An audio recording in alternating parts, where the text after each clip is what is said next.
and welcome back to Get the Book, the channel that helps you read more and hopefully read better. I am super excited to share my new book recommendations with you all today because this is a book that I myself have been planning to read for very many years. I have heard so much about it, but for some reason I just didn't get around to it. But now that I have read it, I can safely say that it was totally worth the hype. The book that I'm talking about is I Know Why the Caged Bird Sings by the legendary Dr. Maya Angelou.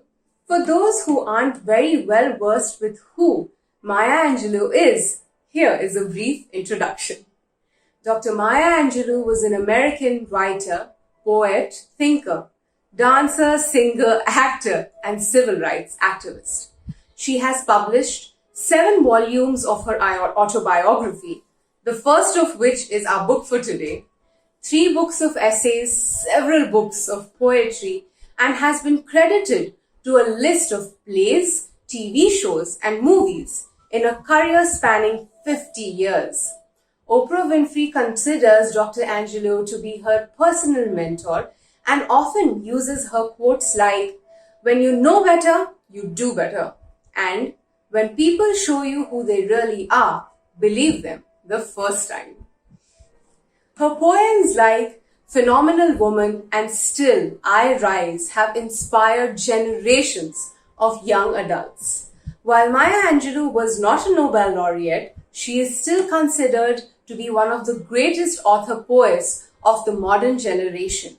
She was awarded in 2010 the Presidential Medal of Freedom by then President Barack Obama. I Know Why the Caged Bird Sings talks about Dr. Maya Angelou's life from when she was a toddler till the age of 16. She shares details about what it was like for her and her older and much beloved brother Bailey when they lived with their paternal grandmother and a disabled uncle in rural Arkansas, USA. This at a time of grave racism and segregation. She also talks about the horrifying incident of being abused by her mother's boyfriend at the tender age of 8 and how that caused her to stop speaking for a long time. Having spent much of her childhood years not under the direct care of her parents and having to move back and forth amongst various family members, the various themes that you will find throughout the book are in fact about family, familial dynamics and relationships, growing pains, gender roles, personal identity, racism, and most importantly, the triumph over the darkest of situations. The book is written in a very easy language and manner that even a novice reader can understand it well and has been written in first person. Now, given the central premise of the book, don't be worried because it's not a depressing book at all. In fact, it has quite a few humorous moments in there, and the book invokes a sense of hope rather than sadness. Now, I have selected a few passages from this book so that I can read it out to you all, and these passages really jumped out at me. I hope that after listening to my readings, it will inspire you to go out there and get the book for yourself. So let's begin.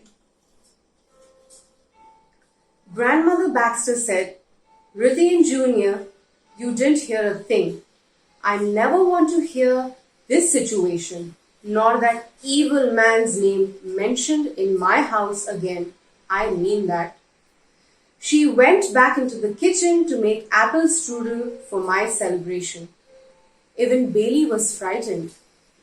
He sat all to himself, looking at a man's death, a kitten looking at a wolf, not quite understanding it, but frightened all the same. In those moments, I decided that although Bailey loved me, he couldn't help. I had sold myself to the devil, and there could be no escape. The only thing I could do was to stop talking to people other than Bailey. Instinctively or somehow, I knew that because I loved him so much, I'd never hurt him, But if I talk to anyone else, that person might die too.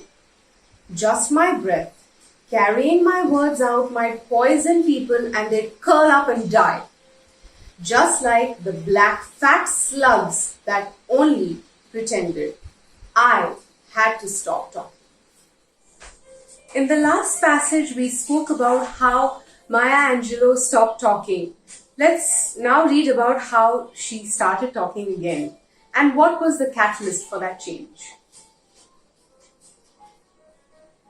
As I ate, she began the first of what we later called my lessons in living. She said that I must always be intolerant of ignorance, but understanding of illiteracy. That some people unable to go to school were more educated and even more intelligent than college professors. She encouraged me to listen carefully to what country people called mother wit. This and those homely sayings was couched the collective wisdom of generations. When I finished the cookies, she brushed off the table and brought back a thick, small book from the bookcase. I had read A Tale of Two Cities and found it up to my standards as a romantic novel.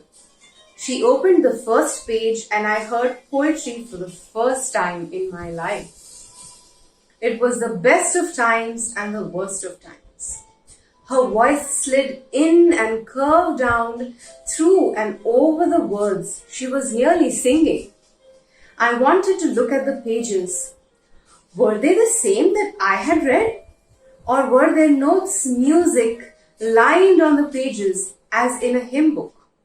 Her sounds began cascading gently. I knew from listening to 1,000 preachers that she was nearing the end of her reading, and I hadn't really heard to understand a single word. How do you like that? It occurred to me that she had expected a response. The sweet vanilla flavor was still on my tongue and her reading was a wonder in my ears. I had to speak. I said, "Yes, ma'am."